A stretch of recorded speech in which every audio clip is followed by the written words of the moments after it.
taste. Bustin' makes me feel good.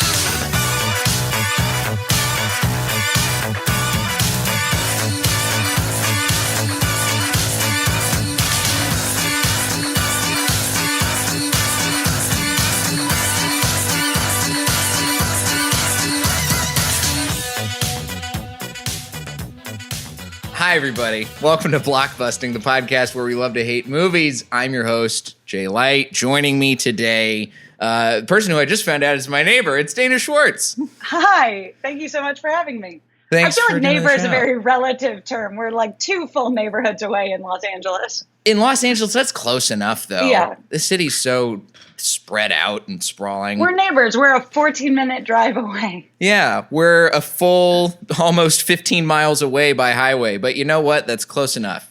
Yeah.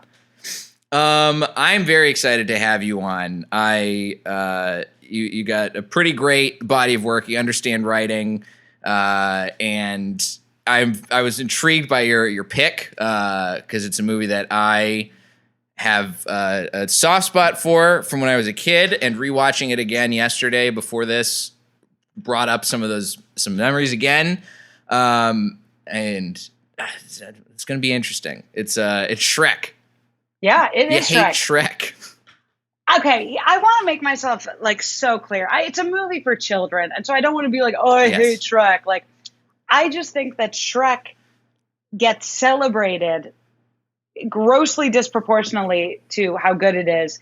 I think it's a really like mediocre movie that just happened to hit at the right moment, so it has a large cultural impact. And I also think that it ruined animated movies for a good 15, 20 years. And maybe it's like the damage that it did to the animation landscape still lingers. Whew. That's my thesis, and I'm gonna prove it. A damning indictment. And honestly, Yeah. I mean, I was telling Dana before this, I'm a Shrek fan. I do think that there's a lot of, I think the long tail of Shrek, as it were, there's a lot of discourse, and Shrek has become like this weird icon. Like he's been subverted in a lot of ways with like the way that SpongeBob has, where he's become a weird meme. And I'm not a fan of those. I think it's like too weird. But we can't talk about the memification of Shrek. That's a different conversation. It's a whole different We're here to talk about conversation. the film. Right. The Academy Award winning, Palme d'Or nominated, first animated feature to ever get nominated for Best Adapted Screenplay, Shrek. I did a joke. I was like, Best Adapted Screenplay. Beauty and the Beast was nominated for Best Picture, like That's the true. animated film. And Joker won the Palme d'Or, so those mean nothing to me. I think that here's what I am most intrigued by. Shrek is one of those films that like it came out when we were kids. Yeah. And obviously viewing animated movies when you're an adult versus when you're a kid, totally different standpoint. So like what was it like? What's your journey through Shrek been like as you've gone from kid to adult? Well, I'll say even as an adult, I love animated movies. I watch, every Studio Ghibli. I watch, How to Train Your Dragon. Like I watch new Disney movies. Like I do enjoy. I watched like all those Secret of the Kells and Wolfwalkers. Like if there's like an artistic outlier of like a non-mainstream animated release any given year, like I'm going to watch it and I'm going to probably enjoy it. I just think animation as a medium is really cool, and I feel like people tend to limit it. And Shrek is the problem with animation, but I'll get to that. I grew up, I'm one of 4 kids, so we watched like a lot of Disney movies and those like white clamshells. And definitely when Shrek came out, it was really exciting, and we all loved Shrek, and I loved Shrek. And because what year did Shrek come out? I don't have that off the top of my head. Yeah, because I was 8 years old, so I really liked Shrek when it came out. And now as a adult 20 years later, with a critical lens, I'm like, okay, it's not only not a good movie, but it set up a lot of bad things to come. Intriguing. This is very interesting because like there's definitely some points that I agree with you on some things. Like I do think it really set up animated movies, and particularly DreamWorks movies, because it's hard to look at and think about DreamWorks movies compared to the rest of the animated picture landscape at the time and be like, oh well, yeah, well this was like this is about the pinnacle of it probably in the early days. And I haven't seen. I know that you and a lot of other people talk about How to Train Your Dragon is a great all-time, it's the exception, like, fantastic. Yeah, I still haven't seen it, so I can't speak to it. But I know that like if you mention DreamWorks, everybody thinks it's going to be like weird pop culture-y, reference-y bullshit like Shrek is. Yeah, exactly. And I'm like, Shrek is the jokes of Shrek are either like poop and fart jokes or burp jokes or reference humor. And as a child, when something references something that you know or even recognize as existing in the world, it's exciting to you. But as an adult, you can be like, that's dumb. And that's not a joke. Mm-hmm. Right? Yeah. I think, well, because that's the kind of like, that to me feels very much like a studio mentality too, where it's like, all right, yeah, if we put in a reference, that counts as a joke. So put references in. And can I also give you, now it's just becoming a full disjointed rant. Can I also give you my other main problem with Shrek? Of course. Is the female character, Fiona, is totally undeveloped. It's one where like the main plot is because of a misunderstanding. Like, you know, just her not being able to admit that she's an ogre to an ogre is insane. It's totally insane. He's an ogre. Like, she can be insecure about it, but like, he's an ogre. He's the one person you can tell. She can tell Donkey, but she won't tell the ogre. Wild. But I can even get past that and say the movie itself is wildly inconsistent with its messaging, because if the movie is like, it doesn't matter what you look like on the outside, it's what's on the inside that counts, and don't make fun of people for how they look. Like, a good 40% of the movie is making fun of Michael Eisner for being short. Yes. Yeah, it's true. There's so a lot like, it doesn't matter if you're ugly, but fuck you if you're short. Yeah. Get out of here with your being short. Yeah. It's not, nobody likes a short person. This is back when short discourse was also very bad. But I think, I mean, fuck. You hit the nail on the head there. Because they just want it to be, they're mistaking snark. I think maybe Twitter has, if Twitter didn't exist, maybe I would like go back and rewatch Shrek and be like, this is harmless. But I'm now just fundamentally primed that when people mistake snark for humor or insight, I just like fundamentally shut down. I'm just like, I don't like it. Well, when was the last time you watched Shrek? God, you know, now I was going to watch it last night, and now you've caught me out that I didn't. I would say it's been about a year and a half, early pandemic. Okay. So it's, I mean, you remember enough stuff. I think. Yeah. I agree on there's so many jokes in here, and I say joke in the loosest possible term because it's not, because they're not really jokes, they're references, and you go, oh, I know that thing, and that's good enough for like a parent who's taking their kid to see Shrek in a movie theater, not expecting to be entertained, really. Yeah. And I will say to praise Shrek, I think the vocal performances are really great. I think Mike Myers does a really great job. And I think Eddie Murphy's character is funny beyond the script. I think he's just a funny, comedic talent. And so the character of Donkey is better than it might have been otherwise. But like, I will ask you, what do you think is the funniest joke in the comedy movie Shrek? I mean, that's tough. I was really, one of the things that I was noticing was the sight gags. I think they do a lot of really well-placed sight gags, like in Farquaad's lair for the first time when he's got the gingerbread man in there. You can see the mama bear head mounted on the wall. Yeah, that's a good sight gag. Yeah, and there's like when they go to the wedding at the very end, when Shrek's trying to interrupt the wedding. And they're like, well, how do we figure out when she's going to say the thing? And then it cuts to inside the wedding. And then the very back, you just see Donkey flying up into the stained glass window and up and back down again. And even after that, when they have the transformation sequence happens and all the glass windows break except for one. So the dragon punches the other. Breaks it. It's fun. Right, I'll give it to you. Those are fun gags. There are definitely moments in Shrek because it's a extremely watchable movie. Yes. It's well done. It's competent. I just think the fundamental moral of it doesn't exist beyond taking snide shots at Disney and fart jokes. Right. Well, this is the other, when you pose this question to me. Yeah. I shouldn't have to struggle to think about actual jokes. I mean, I love a sight gag, and I think that animated movies that can do sight gags, great. You're adding to your jokes per minute ratio, all that good stuff. But I shouldn't have to, having literally watched it less than 24 hours ago, sit here and be like, what is the best joke in Shrek? If it's that good and funny, it should come to me immediately. You know what joke when I was a child I thought was the funniest joke in the movie, and it did make me laugh, is when there's those toys when they arrive at the kingdom, the Disneyland kingdom, and they say, "Shine your shoes, wipe your face." Great. And you think they're going to say a bad word? Yep. Like that. I mean, that to me as an 8-year-old child, I was like, oh my god. But now as an adult, I'm like, okay, that's not a great joke. It's a joke for children. It's a joke for children. And it's a 5-star joke for children.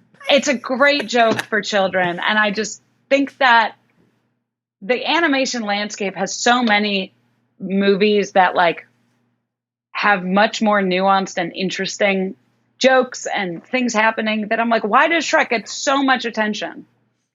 Well, a lot of it, you make a great point too. A lot of it I think comes from the timing of it, and a lot of the very positive reviews of Shrek, because Shrek got almost overwhelmingly critical acclaim. There are a couple instances where, like Nathan Rabin from AV Club was talking about how it feels it's not as it's not as clever or hip as it desperately feels the need to be.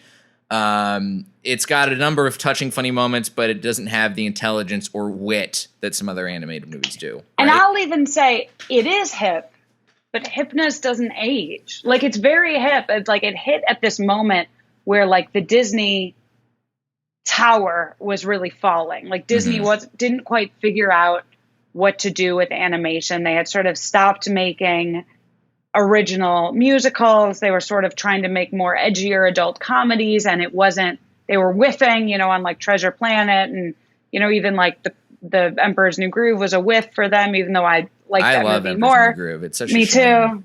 I know. But so it felt like they were whiffing, and then DreamWorks stepped up and were like, we can make the edgy movie for kids that they'll want to watch.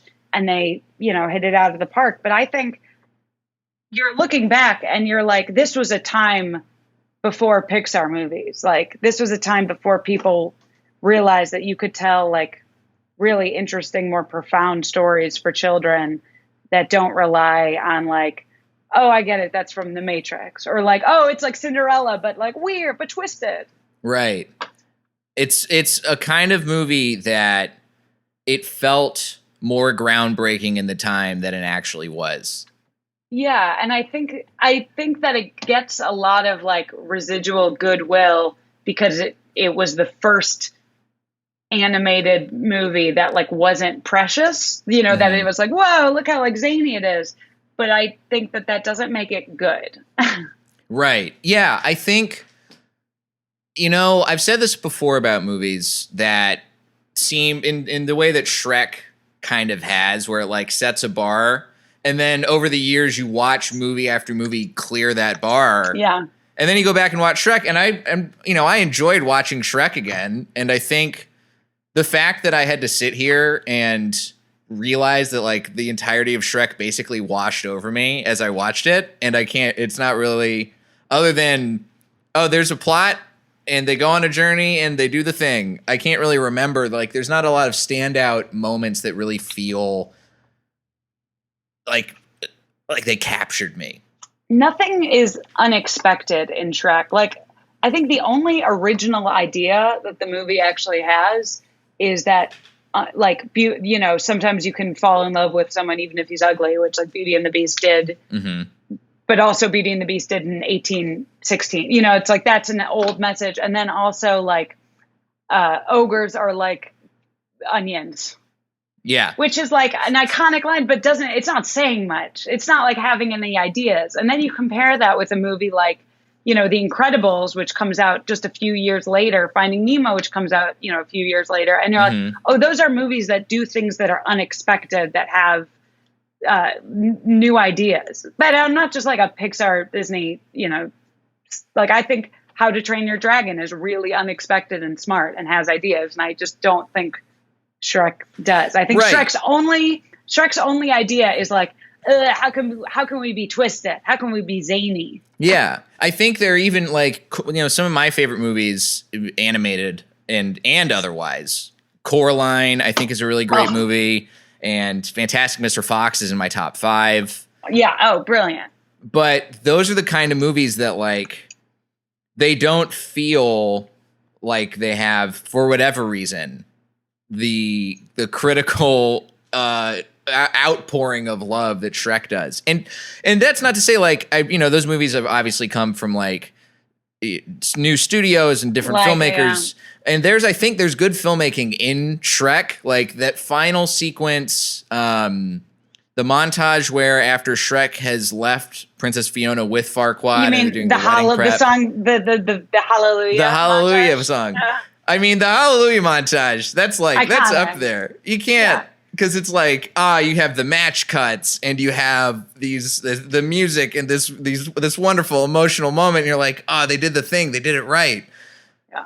But you can be a middle of the road movie as long as you have competent people who understand, like, how to make movies behind it. Like, you can still pull that off.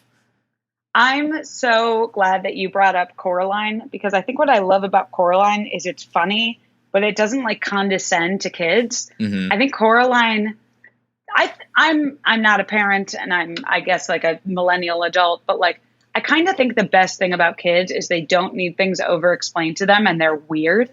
And, like, kids are kind of dark, and, like, I love when kids are weird, and, like, Coraline has weird kid logic to it. Yes.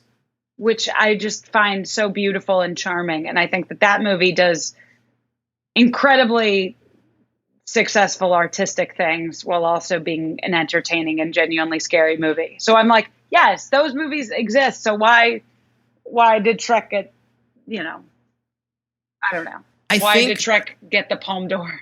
What happened to Shrek hadn't really happened in other movies. Like, it's obviously it was made sort of seemingly reflexively against Disney. There's the whole, at the time, this is, right after Katzenberg had split with the company, and there's all of this moment, this is from Roger Ebert's review, where he says it's jolly and wicked and filled with sly in-jokes. And that's the kind of thing, this is one of the many times that I watch a review from Roger Ebert, or read a review from Roger Ebert, rather, and I'm like, all right, you're kind of, you're picking the low-hanging fruit here. Right. It is jolly and filled with in-jokes. Can I maybe say, I think that Shrek was good for 2001 and just doesn't hold up. Oh, yeah. You can totally say that. Because I guess, at the time, if you're like, it clearly struck a nerve. I think people were ready to see animation be more subversive and less precious. But it doesn't have staying power. It didn't age well. It's not interesting. It wasn't doing anything creatively fulfilling, even if it was culturally satisfying.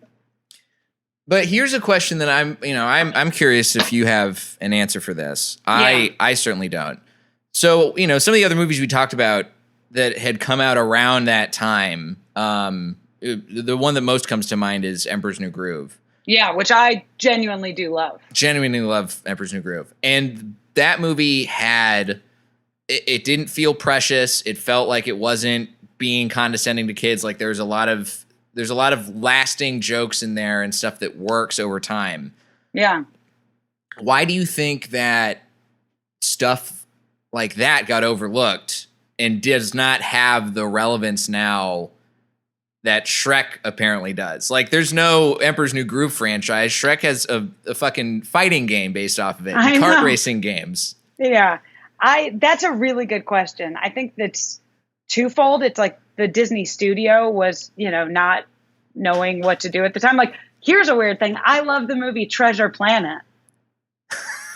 It's a weird movie, but I will defend that movie. Like, I think it took big artistic risks and, like, created a fun world. And, like, so I'm not a contrarian. I like what I like. But I also think that Shrek then launched the second most damaging convention of animated movies was that you need a big named star to be the lead of your movie. Yeah. I think that it really helped Shrek that they had Mike Myers and Cameron Diaz and Eddie Murphy like standing out and doing promotion and promoting it and merchandising it like in a way bigger way, to the degree that nowadays when like Trolls comes out that Justin Timberlake has to be in it or whatever. Right.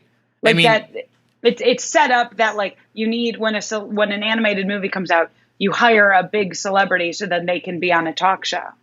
Right. I mean, look at, and you can see that in the casting of DreamWorks movies, especially, and I'm sure Pixar too, but like, you know, Shark Tale right after this, Will Smith, Robert De Niro, Renee Zellweger, Angelina Jolie, Martin Scorsese is listed in the cast on that movie. Where it's like the voice performances in Emperor's New Groove are amazing, but no one's like, oh, I can't wait to see Patrick Warburton on Leno talk about this. Right. Yeah, we're going to definitely book David Spade to talk about this. Oh, John Goodman puts in an excellent vocal performance. Eartha Kitt. Wow. Like, yeah, let's have them on, you know, the Hollywood, put their handprints on the Hollywood stars. So, man, Dana, you turned me. Have I? Here's the thing. I can't say that Shrek is bad. Like but I think fair. we're at the same point. We've come across to this bridge now, which is Shrek is good for 2001. A rickety bridge that's about to fall and collapse. Yes, and there's a dragon who's going to chase after us and try and burn the bridge down. Yeah, of course. And the dragon character is funny. I'll give Shrek the dragon. Yeah. Dragon's funny. Did you ever have the Shrek DVD to watch a bunch as a kid? Yeah. The Shrek DVD, an all-time great DVD. Yeah. Oh, an all-time DVD. No argument from me there. Well, because my favorite part of the DVD was the deleted sequence at the end where they have everybody singing. It's the extended montage. And then you cut to John Lith to the Farquaad in the dragon stomach singing Staying Alive for like 5 seconds. And then it cuts back out. And I'm like, this is genius. I absolutely love that. I think I memorized that montage. Best part of the movie. Here's another hot take. I think Shrek 2 might be better than Shrek 1. Well, Shrek 2 is certainly more memorable. I'll also say the DVD of Shrek 2, if you don't recall, had a Ever After, whatever the town is called, American Idol parody. Where that's right. Simon and I definitely Simon Cowell, but you got to like play American Idol with all the characters. That's right. I mean, I'll always remember Shrek 2 for the I Need a Hero version by Jennifer Saunders. Exactly. Yeah, that's a moment that I remember where I'm like, okay, this is going for it. Yeah. Shrek 1 doesn't really have that. Shrek 1, of course, Smash Mouth shows up. And great. It implies that Shrek is literally wiping his ass with a book. Yeah. And I just think, I guess that is edgy and subversive in 2001, in this pre-9/11 world. But I like you said, we're meeting at this bridge of all right, maybe it satisfied this cultural itch in 2001. Oh my God. Overall, it didn't even occur to me that this is pre-9/11. May 18th. Oh. I wonder if this had come out after 9/11, if people would have loved it so much. No, if this had come out October. I guarantee if it had come out October, we wanted everything to be earnest. Oh my God. Maybe that's part of why people were able to love this. And this won Best Animated Feature the next Oscar ceremony. The Wind Rises lost Best Animated Feature. It's bullshit. No, there's a lot. Yeah, there's a lot of bullshit Best Animated Feature picks. I'm with you there. Maybe it was just everyone's last good memory before 9/11. Maybe. Children, I was, in third grade when this happened, and it was just this was the last moment of my childhood that felt pure. Yeah, I feel that's why there's a lot of Shrek nostalgia among my generation. There's a lot of Shrek nostalgia. Shrek is really, that is one of the last good moments I have that I can remember is seeing Shrek in a theater that summer. Yeah. when I was 10, If only I knew. I know all these. It's a generation of millennials who saw Shrek and were happy, and then watched a bunch of people get murdered live on television, and it ruined us forever. Right. And nobody knew how to talk about it then, but also nobody knew how to really talk about Shrek then either. And so we're stuck with this nostalgia. Yeah. And we make dumb memes. So many dumb memes. That's the thing now is like, we'd have to do a whole other episode on the memification of on Shrek. 9/11. And 9/11. Oh yeah. But somehow Shrek really has lasted, and like it's become, I didn't even know this until prepping for the show today, but Shrek was selected for preservation in the National Film Registry by the Library of Congress. I mean, every movie gets preserved in the main rooms. Like, I mean, the House of what was it in the House of Congress? That's like not a fancy thing. No, in the registry. This is separate. There's a whole, like, it's a thing. Like, there's the National Film Registry. I did not know that. I guess it does have, and I can't argue with. I was reading as you were talking, so if I was a little distracted, I was like, "Oh, what is that?" I mean, it does have a cultural impact. I cannot argue with that. That is factually true. But is the cultural impact good? I mean, I think your thesis is correct in that it's not, like, it's definitely set animated filmmaking back. It made people reach for something lower instead of being able to be like, oh, well, this is a truly great film that also happens to be animated. You articulated it exactly. It made people reach for something lower because Shrek hit at this, mark and did so well and made like $1 billion and 3 sequels. And so now every other movie is like, oh, we just have to, churn out a shitty movie and hire a big Hollywood star and reference a current event, and then we're at gold. So it lowered the standard of what was considered acceptable for movies. There is some info about the future of Shrek that I want to get your take on. So there is a reboot potentially happening. Why do you need to reboot an animated movie? Well, we got to reboot everything now. Okay, yeah. Say more. Sorry. There's the guy, the mastermind behind Despicable Me has been tasked to reboot the Shrek and Puss in Boots franchise. There's a Puss in Boots franchise? It's a spinoff of Shrek. It's got the whole, I think they have an animated series, and there's the movie that was released in 2001. Yeah, television spinoff on Netflix.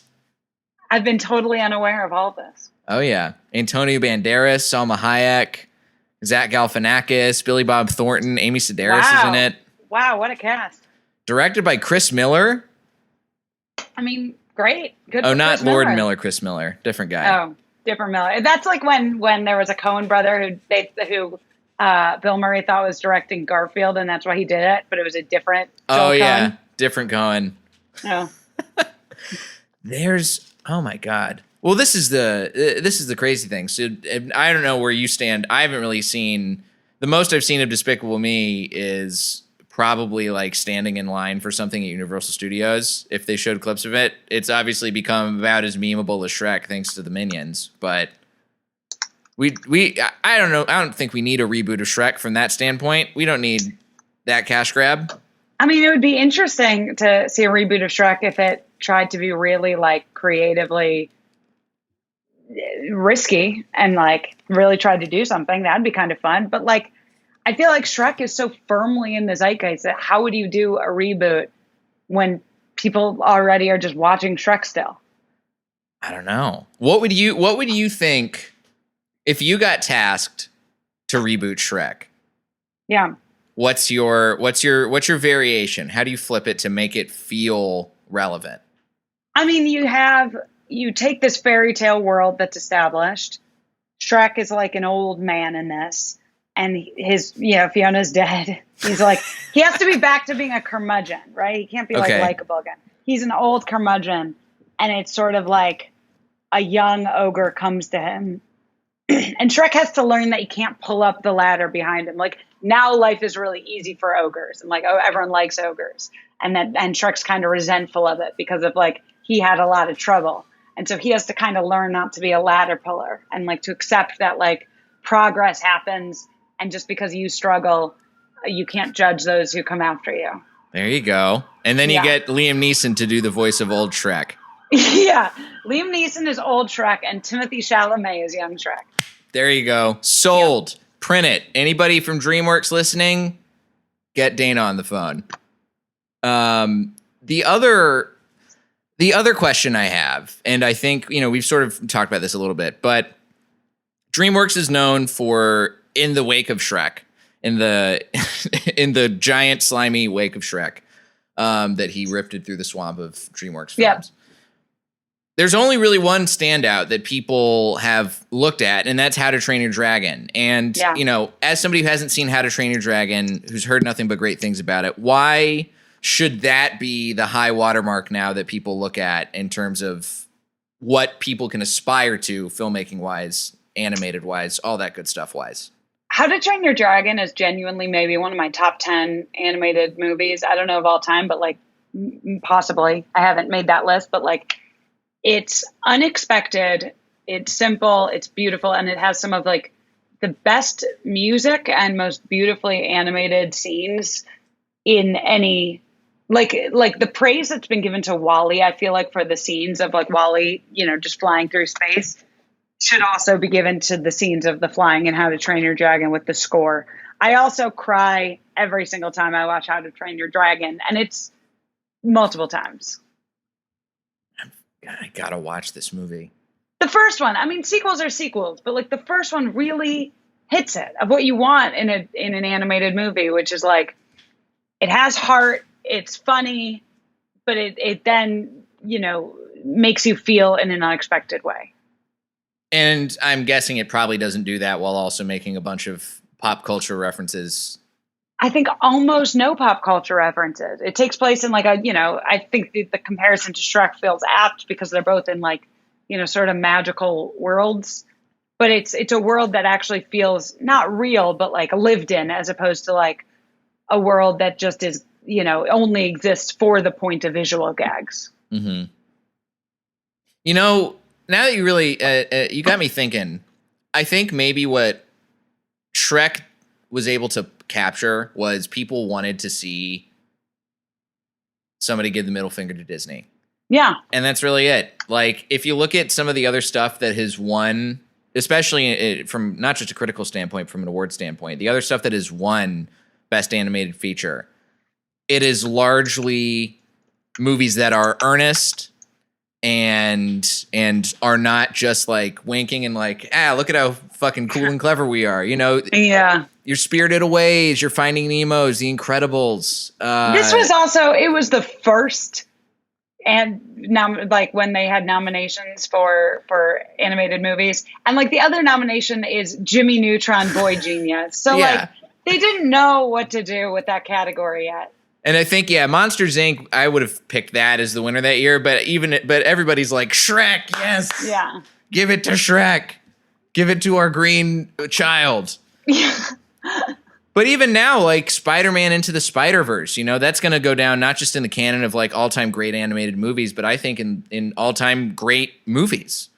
I think now I'm looking at the winners for Best Animated Feature, and it almost always gets it wrong. I mean, Monster House was way better than Happy Feet.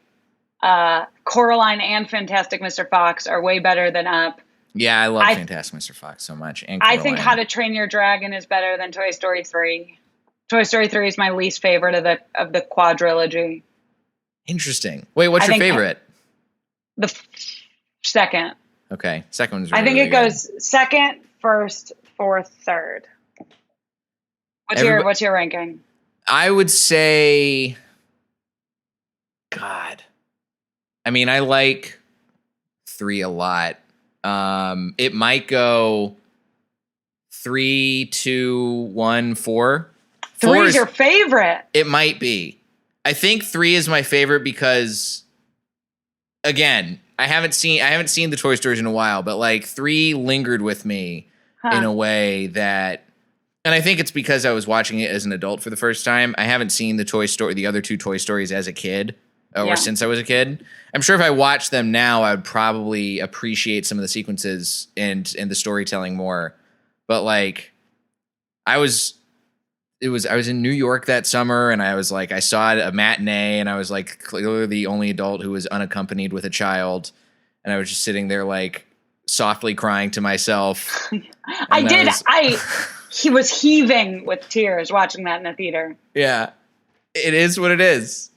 I'm going to go on the record and say it's absolute bullshit that that Moana lost to Zootopia. I think Moana is way better. What year was that? That was 2016? 2016, yeah. See, I didn't even see any of the movies that were nominated that year. What were you doing? I don't know what I was doing in 2016. I don't think I was watching a whole lot of movies that year at all. Paranorman is better than Brave. Yeah, I didn't. 2016 was a year that like I kind of checked out of movies, I think. 2015. Wolfwalkers was better than Soul on the record. I have heard Wolfwalkers is great. This is another one. I haven't watched any of the movies from this past year. We've been locked inside. What are you doing? I'm watching other bad movies. I don't know what I'm doing, but I'll make some rectifications, and I got Apple TV Plus. I'll watch Wolfwalkers. Ooh. It's on my list. Humble brag. Somebody's got to watch Ted Lasso. Okay, we gotta keep up with it. Well, I have some catching up to do on the animated feature standpoint, and you've sparked my joy. You got me wanting to do more of that. So thank you for that, and thank you for helping me get the rose tint out of my glasses on Shrek, Dana.